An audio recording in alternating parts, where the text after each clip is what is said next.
Last night, Rabbi Kushner spoke about the topic, what does a rabbi do?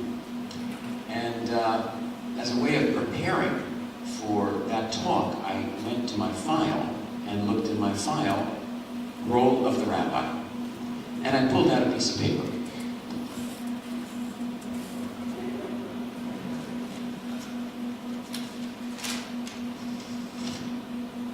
Because if you want to know what a rabbi does, you should look at a piece of paper that says, things the rabbi does.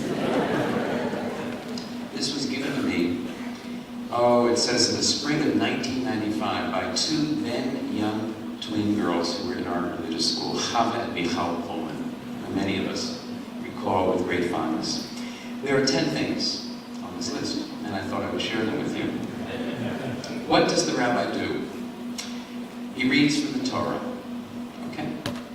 He's friendly. He says the brachot. He's kind. He says the kiddush. He's happy. He takes care of his children. He talks about Jewish people. He goes to temple Saturdays and Sundays. Halavai! That should be true.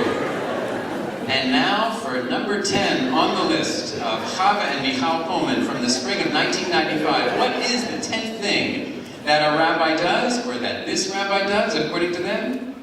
Cleans the temple.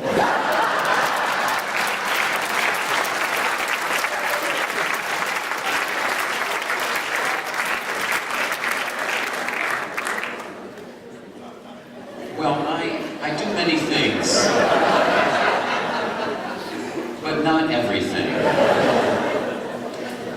But this is a wonderful message because it reminds us that I really couldn't do anything without support. We have here a wonderful team at Temple Aliyah. We, of course, have a very strong lay leadership, led at this time by Stephen Bell, our congregational president. And I think you saw from that amazing performance of the Menorah Hora, which that will go down in history, that one, that we've had a series of strong presidents. And this is, it may defy conventional wisdom, but it's really true that rabbis thrive in congregations with strong presidents. And they do not do well in congregations with weak presidents. We very much require strong lay leadership as well as strong professional leadership in order to function properly in this partnership. So it's been my great pleasure to work with a number of administrations, as you've seen. And it was nice to see Jimmy Krasno up here, even though his official term was before I came. He's been very active since then, and we're delighted to see him and Debbie continue to be active. So I'm very grateful to the lay leadership. But I'm also grateful to our professional leadership and just to the support staff. They don't often get the recognition that they need and deserve, so I'm going to share a little of that at this time. So who does clean the temple? I want to thank Tony. We all know Tony.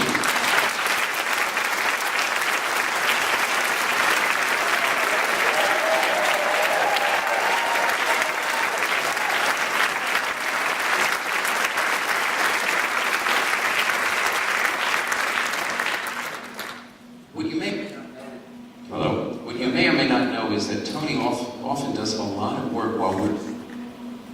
This is coming... Okay, it's back.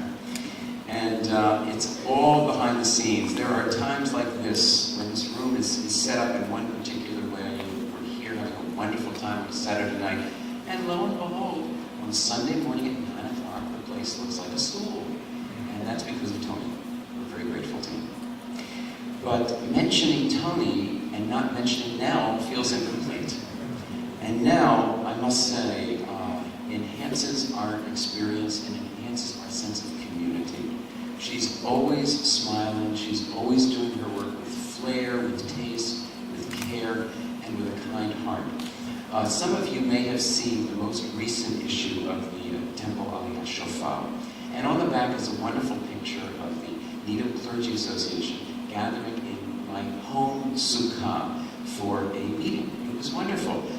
Well, but you should know that the meeting was originally planned to take place here at the Congregational Sukkah, which, however, did not make it through the previous night. There was a windstorm, and the Sukkah was on the ground. The clergy were coming in just a few hours, and so the question was, should we just meet in a classroom? But I must tell you, it wasn't one minister, it wasn't two, it was 3 or 4, and they all were expecting to eat in a sukkah. So it just seemed we really should have a sukkah in which to meet with the clergy and eat with them. Well, I had a sukkah at home, but the food was here. If it hadn't been for Nell bringing it over and setting it up, because my wife was at work, I should say, and I just could not somehow handle serving 25 people all at once. Nell took care of it just beautifully, and I wanted to say thank you for that.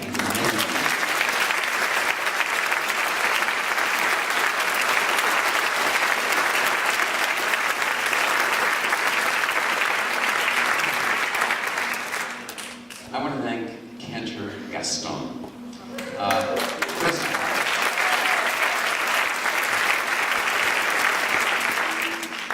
That song is beautiful. Uf Gozal is really one of my favorite songs, but I want to correct his translation skills. Lehistaken means to get older, not to get old. So we just have to keep that in mind. However, I should say it has really been a pleasure, as I'm sure all of you feel as well, to have just have the benefit of his life, his energy, his love of music and of Yiddishkeit, and he's really enhanced what we do. He's added so much to our shul, and so I want to thank him.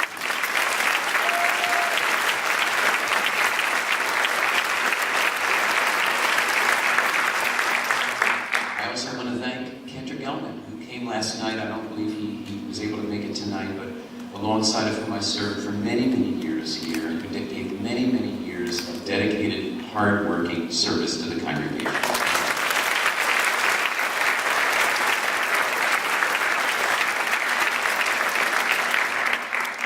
I did see Dr. Bev earlier, and I want to thank her, our Director of Education, for her very, very hard work.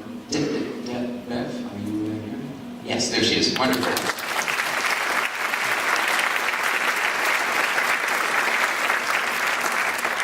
Bev cares a great deal about Judaism, about conservative Judaism, about the transmission of Jewish identity.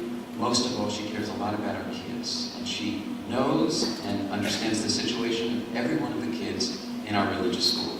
And it shows. And we participate frequently in Cabaret ed programs and in other ways of trying to enhance the experience in our religious school. Thank you very, very much.